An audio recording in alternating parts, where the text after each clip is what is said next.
a kind of a rainy night everybody came out in. So we have a small but courageous group. I wanted to talk a little bit about fear today, and I realized just before I started to talk that the kind of fear that most people are thinking about these days is like the fears people have about the coronavirus, right? And that wasn't even what I started out thinking about, but maybe that's a more realistic one. I was thinking about some fears I saw, and I've been gone for about a month traveling, but I was thinking more about fears I was seeing in people facing things like old age and illness and the possibility of dying, mostly from aging. And then it just occurred to me, well, all of you are younger, so that's probably not something you think a lot about. But you probably all are seeing people and reading things in the news about how fearful the world is right now. And even the stock market is just going crazy. You know, it's plunging, and there's a lot of fear with people thinking about what's happening with their money and their investments, and that's about the oil prices collapsing. And that somehow ties in to the world situation too. But between the virus and the stock market being crazy right now, it brings out probably the worst in people. And what I've been reading lately is a lot about climate change. And in addition to being with some old people, being fearful about kind of losing everything that makes them, that they've identified with for a long, long time, as people we all take on a self, and we need a self. We need that identity to make it, to be in the world, because we have to go about living in the world. But when we become too attached to any of those parts, when we start to lose those, it can be what we would ordinarily call an identity crisis. But in Buddhism, what we call it is we're too attached to those things that we call ourselves. And so when we start losing them, it can create havoc in our lives. So I guess we can relate all of that to the coronavirus and the oil prices and everything. If you think of yourself as like a healthy young person, which I know several of you are actually, you may be thinking, well, this virus is not going to affect me in any way, right? Or if you're healthy, you may be thinking it's not part of your world, it's not part of your reality.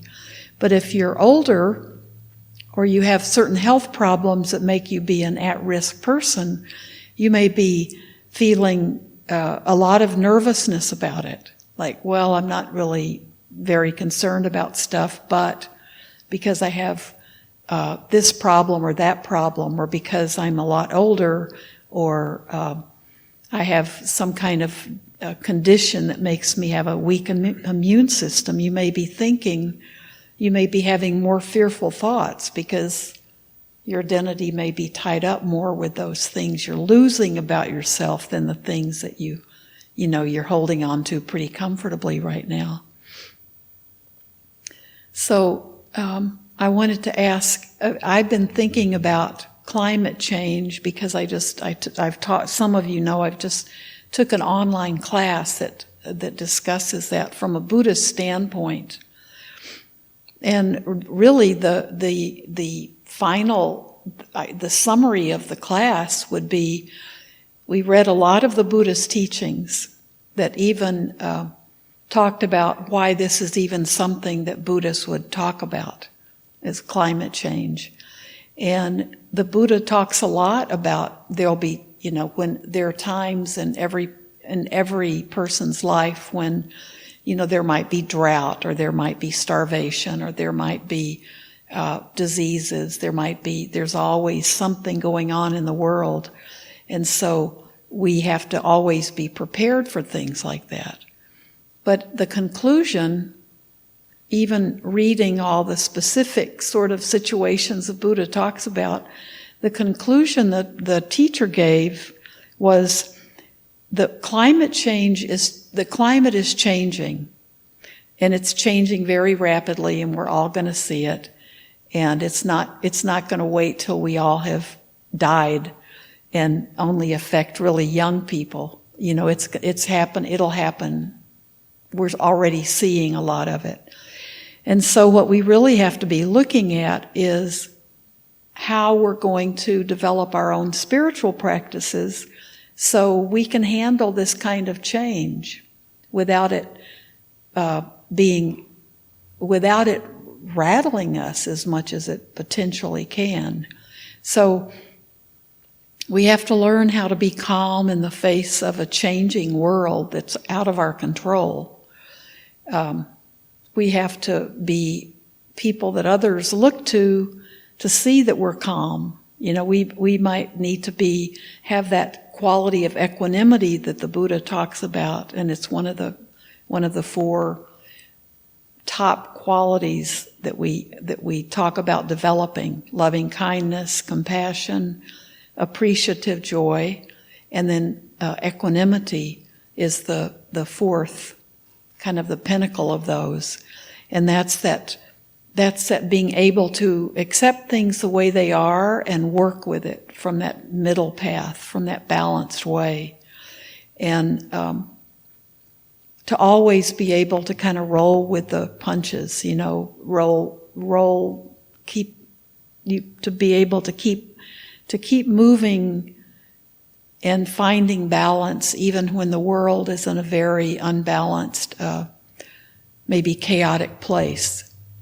That balance comes from how we've developed not our minds, and then that development includes wisdom that we have about the world and about ourselves. So when we meditate, we are not doing it just for the sake of sitting here still for a certain length of time.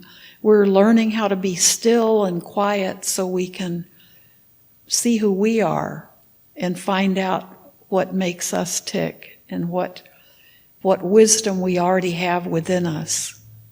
And then we develop that wisdom and become the best human being we can become. And so equanimity is one of the best human qualities we can develop. So the course was all about really what can we as Buddhists do to take care of ourselves first so we become like an instrument for peace in a turbulent world. I mean, we don't have to go a day further out in our world than today to see that. So we don't have to take specific action, and we're not going to by ourselves change the world. But we all need to see if there's action that we can do, if there's something we can do in any world situation, if there's something we can do to make things a little bit better.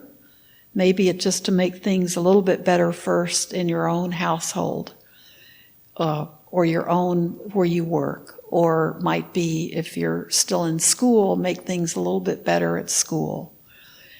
A little bit better, very close to home, and that close to home might be just how you're taking care of the garbage, if that's your assignment at home.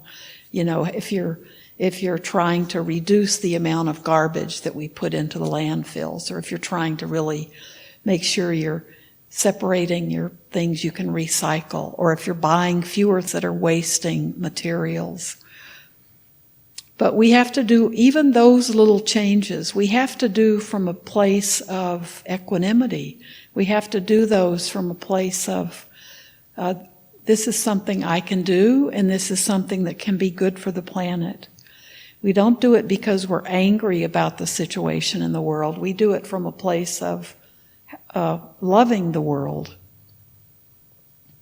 So everything that we do, if we choose to do something, I mean, maybe there's nothing you can think of that kind of motivates you or moves you to do more than you're already doing. But what we want to do is to be able to know who we are and to understand ourselves. The more we understand ourselves, the more capable we are of understanding others and being truly compassionate for others. So one reaction a lot of us have, and as someone who's older, I've had this reaction because it's easy to think back. When I was a teenager, we were talking about we had to save the world, that there was, there were pollution. When I was in high school, I grew up in Texas, we always talked about how dirty Lake Michigan was, like how dirty the Great Lakes were, that they were so polluted, and what a terrible thing that was. And that was nice and far away from Texas, so that was a nice target. We weren't talking about the Gulf of Mexico and how polluted that was, but I can remember that Lake Michigan was the example of the worst pollution around in this country. And the Great Lakes now are cleaned up. They've been cleaned up. We've done really good things about air quality in California and places where those were the horrible things. But as I got older, I would think, the politicians are terrible because they're not passing legislation to keep us on target with keeping the world safe and not letting it get out of control.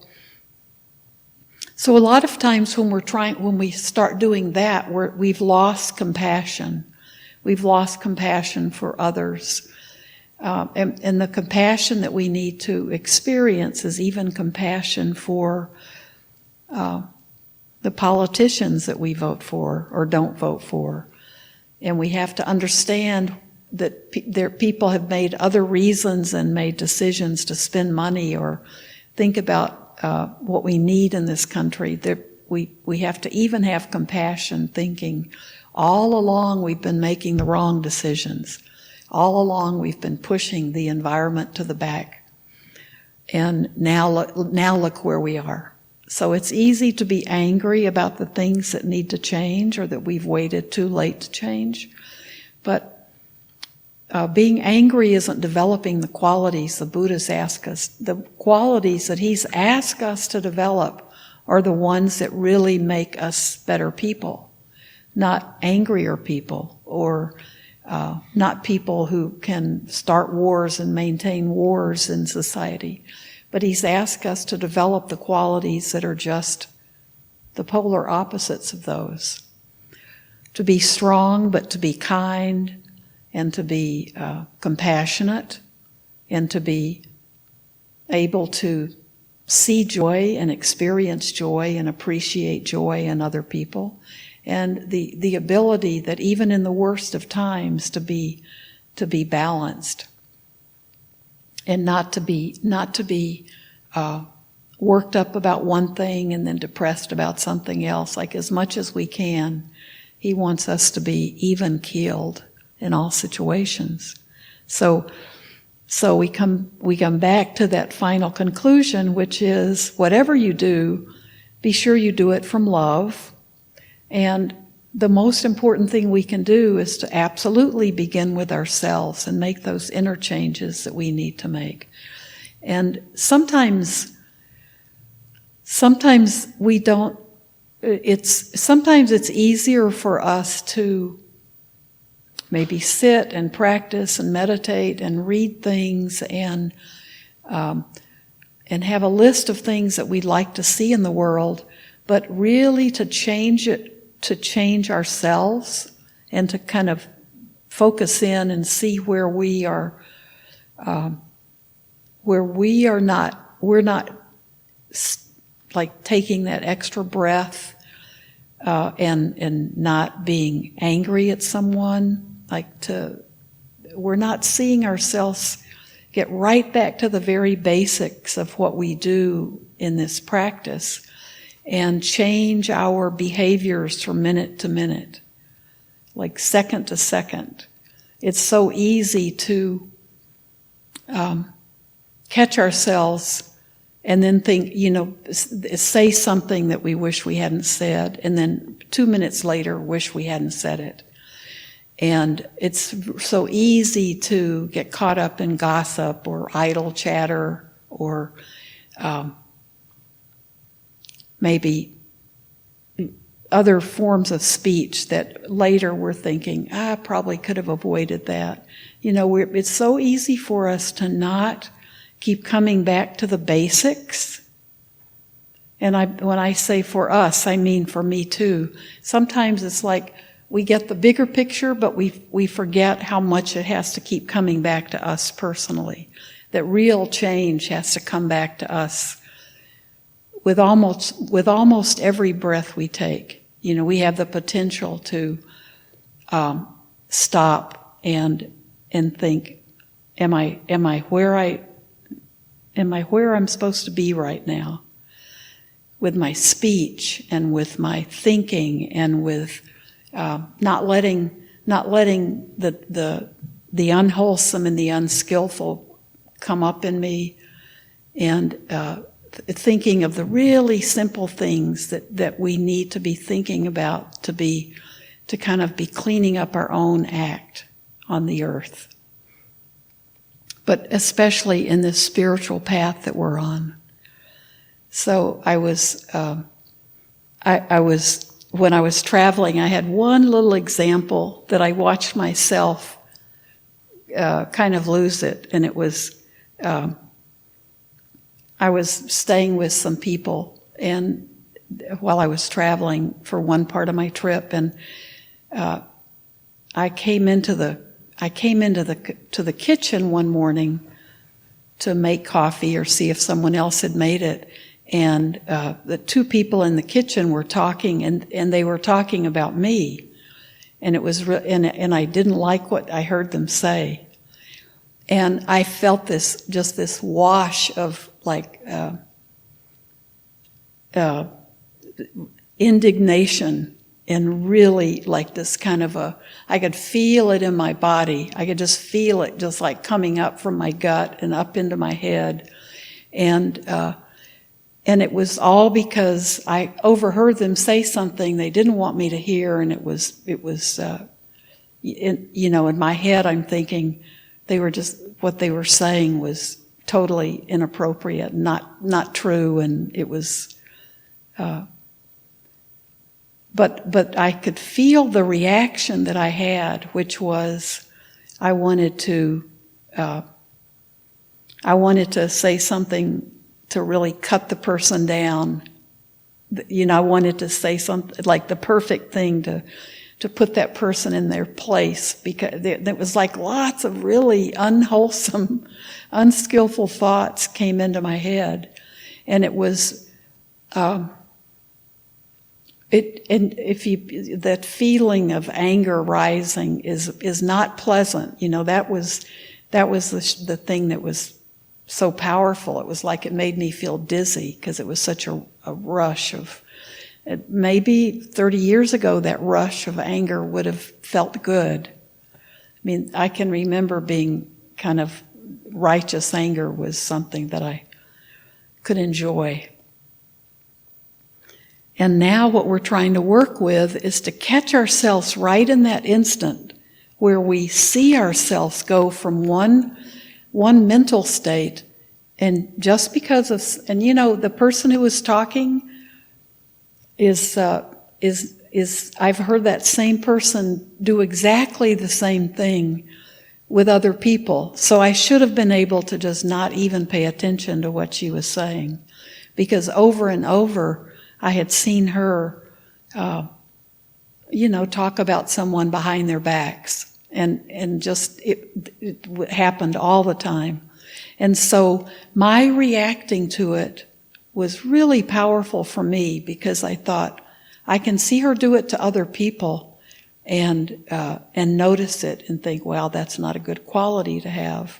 But then when I overheard her doing the same thing to me, my reaction was like I was indignant. I was irate, and I wanted to kind of put her in her place.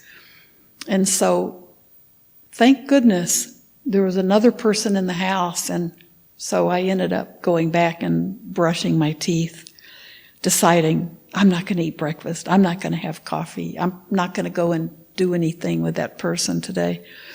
So I was ready to pout. It was just like a little kid who wanted to throw a temper tantrum. But I walked away from the situation, and then the other person in the house knew that I had walked in and heard the third person say something. And so she was walking back to her bedroom, and she just passed me, and she said, "Don't take it personally." You know, and that it was just like that was enough to help me just start seeing myself cool down and calm down. And I then thought, well, I'm the Buddhist, not this person who told me not to take it personally. But her words couldn't have been more perfect for me. So we never get very far. What I realize is we never get far away from our issues, from the things that push our buttons, and the things that can create damage that affects not only the other person we want to lash out at, but it affects us. Doesn't feel good. Doesn't feel right. And I think when I think about it, those are the kind of things that are for most of us, those turn out to be the big things too. Those are the things that we're not mastering because there's certain really basic elements to this practice and to what the Buddha taught that we don't always want to remember because we don't want to hold ourselves that accountable. You know, I hope what I'm saying makes sense. I think the little things are the things that we can work on, and the little things are like the things about ourselves. And that mental purification that we're always trying to do. And I think the importance of it is that as human beings, we have the capacity to purify our minds. We have the capacity to let go of the stuff that's unwise, or it's not helping us, or it's not making us into the person we want to be. We have the ability to really learn how to let that go. And then in its place, we have the ability to take in things that are wise and that are the qualities that we do want to develop. And then we also have the capacity then to keep that and to maintain those qualities that are the qualities of wisdom and determination. All the bodhisattva. Have any of you taken bodhisattva vows? Sherry, you have. Do you remember them all? Yeah, remember the little song? Well, so there's patience. I know I've caught you at a bad time. I think you were concentrating on... So, patience and determination and loving kindness and mindfulness, energy. What are we missing? Well, there are 10 of them. And I can't remember the song right now. So these are the qualities that we do have the capability, every single human being does, to develop these qualities and then to maintain those qualities. And so when you take the precepts, we're already working on those qualities. Just when we talk about our speech, and when we talk about not harming living things, and when we talk about just trying not to lie and not to steal, and then not to speak malicious or harsh speech to anyone, and not to engage in idle chatter or gossip. Those are beginning to develop those big qualities that we talk of, like the bodhisattva qualities, are the four highest qualities.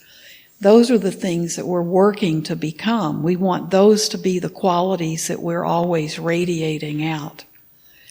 That's what will make the world be a better place. That's what's going to help bring peace when we feel like the weather's out of control and the glaciers are melting and things are happening.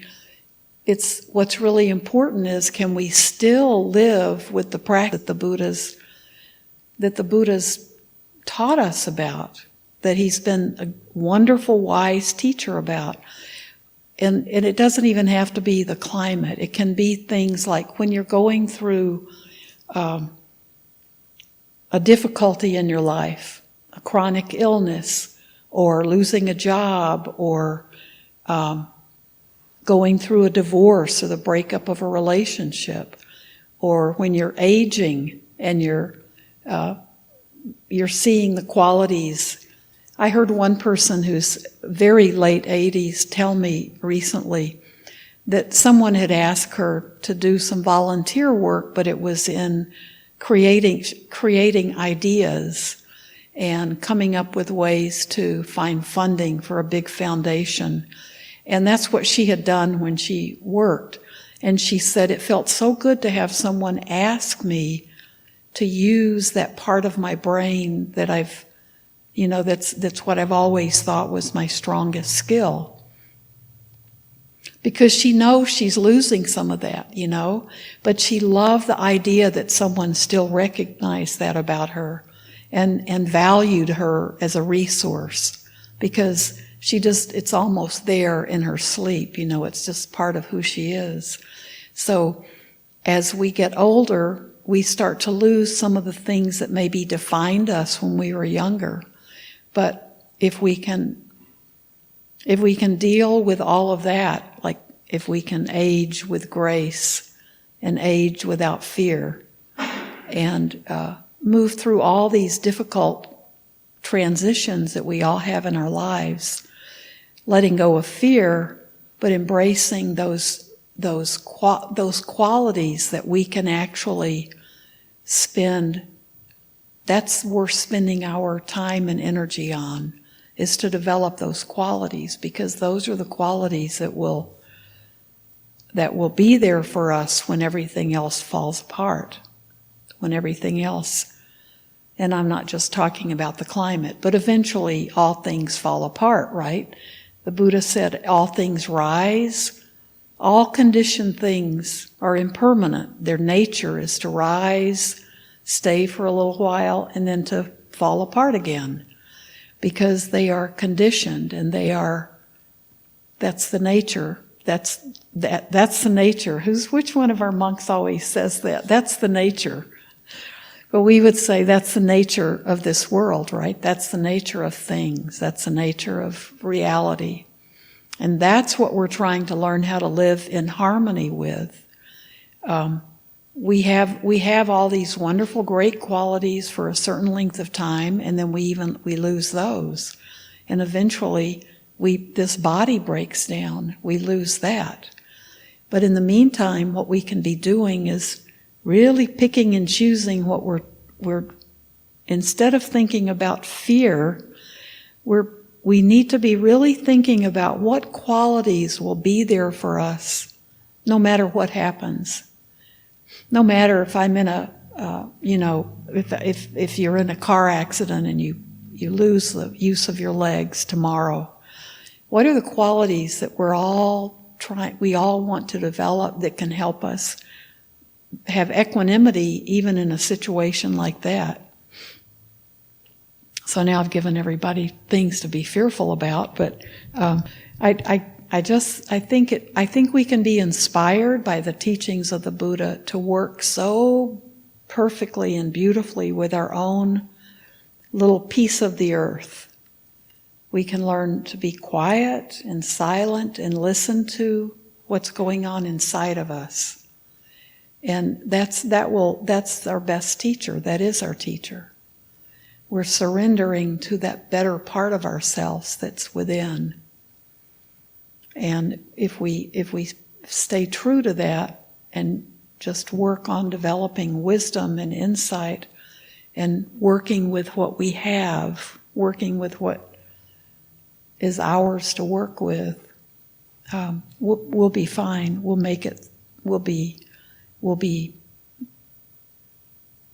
complete. We'll be a better human being when we end this life than when we came into it. Thank you.